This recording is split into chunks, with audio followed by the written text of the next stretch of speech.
CVT name plate data. आज की video में मैं आपको CVT के नेम प्लेट के डेटा के बारे में बताऊंगा कि कैपेसिटिव वोल्टेज ट्रांसफार्मर की नेम प्लेट पे क्या क्या डेटा मेंशन्ड होता है। अपनी प्रीवियस वीडियो में मैंने आपको CVT के बारे में बताया था कि CVT क्या होती है और किस तरह काम करती है। सो स्टार्ट करते हैं। CVT की एक नेम प्लेट है जिसके बारे में मैं आपको बताऊंगा।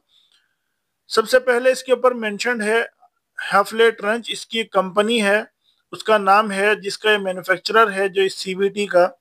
उसके बाद इसके ऊपर मेंशन्ड है कैपेसिटिव वोल्टेज ट्रांसफार्मर यानी कि इसका नाम। सबसे पहले आता है टाइप नंबर जो कि है TEVF 138HA।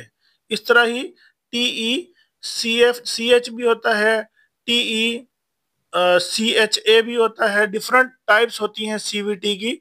तो ये जो हमारी टाइप है ये 132 kV के सबस्टेशन में जो लगती है उसके लिए हम इस्तेमाल करते हैं। नंबर 2 पे हमारी इसकी फ्रीक्वेंसी है जो कि 50 हर्ट्ज है। नंबर 3 पे सीरियल नंबर है। सीरियल नंबर मैन्युफैक्चरर का होता है जिससे CVT को ट्रैक किया जाता है। उसके बाद इस पे 3 तरह के वोल्टेजेस मेंशन्ड हैं, जिस तरह के आप देख सकते हैं 145, 275 और 650 kV। अब ये जो 145 kV है ये मैक्सिमम ऑपरेटिंग वोल्टेज या नॉमिनल वोल्टेज भी जिसको हम कहते हैं, और 275 जो है इसका पावर विद स्टैंड वोल्टेज है।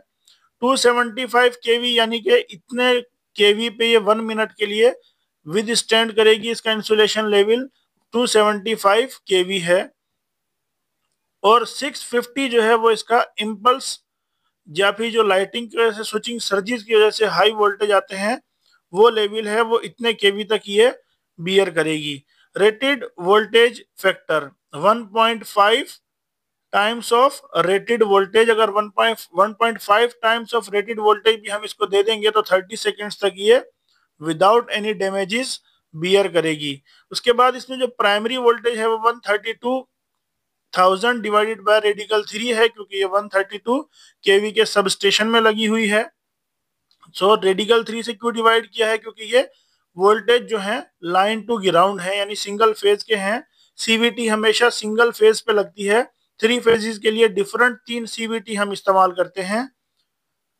सेकेंडरी जो इसके टर्मिनल हैं वो 2 हैं, 1A 1N और 2A 2N, यानी कि इसमें 2 कोर हैं।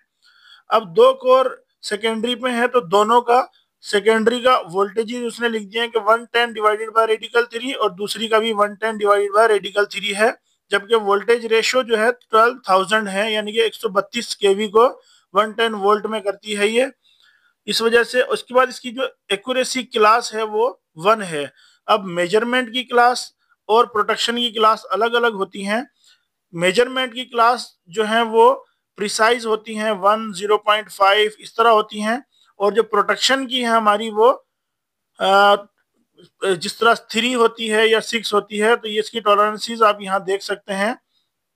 उसके बाद ये कैपेसिटर की जो इसकी वैल्यूज लिखी हुई हैं वो मैं आपको यहाँ से समझाता हूँ। इसकी ये स्कीमेटिक डायग्राम है CVT की।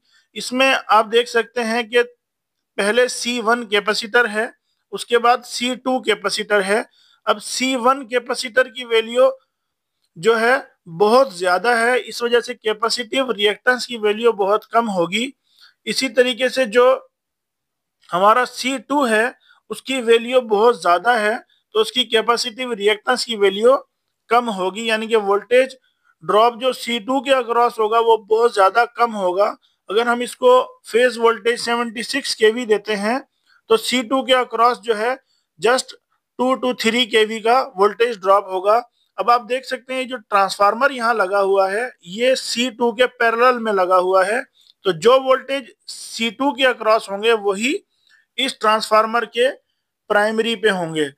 तो 76 हाई वोल्टेज को कैपेसिटर की मदद से वोल्टेज डिवाइडर रूल लगाकर लो वोल्टेज किया, उसको फर्दर लो वोल्टेज करने के लिए एक ट्रांसफार्मर लगाया जिससे हमने 2 सेकेंडरी आउटपुट 110 के जो है बना लिए हैं। जिस तरह आप यहाँ देख सकते हैं 1A 1N एक कोर हो गई और 2A 2N दूसरी कोर हो गई।